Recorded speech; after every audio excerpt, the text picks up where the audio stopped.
Hi guys, so ito na naman tayo, workout natin ngayon ay leg day. So pagkatapos ko mag legs guys, so ito, sumundot tayo ng back workout, so baras guys. So 8 baras ako dito guys, isang close grip at saka itong wild. So inuna ko tong wild guys, so kailangan guys 15 reps or 13-12.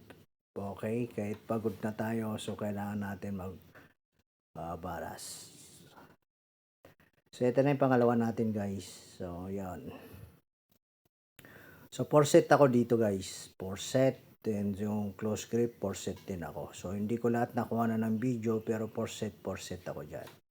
So ganyan lang guys sa mga beginners para gumanda yung likod nyo katulad ng likod natin. So kahit bulky tayo ay maganda ang ating back. Okay, so ito na yung pangatlo natin guys. Yan. Diba?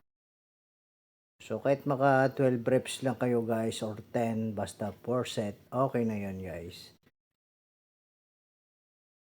So pagkatapos yan guys, nag-tricep ako ng 3 tricep. Okay na yun. So konting workout, so nakapump naman, okay na. So kain ulit guys, kailangan meron kayong nakatabing pagkain guys pagkatapos ng workout.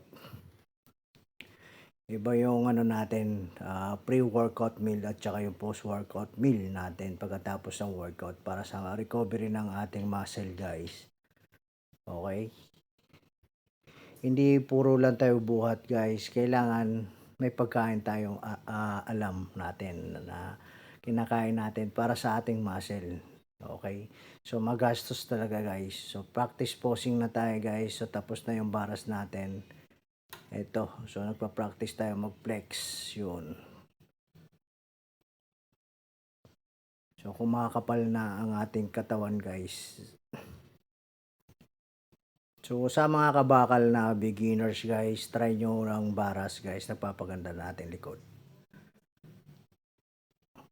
Pwede nyo gawin na warm up ang ating baras. So ito yung tricep po guys. So tatlo lang din yan. And pagkatapos nun, umuwi na ako guys. So kumain muna ako guys sa gym bago umuwi. So 4 egg and 2 saging na saba. Yun. So flex ulit guys. Yan. Para nasasanay ang ating likod. Diba? So ito na yung last practice natin.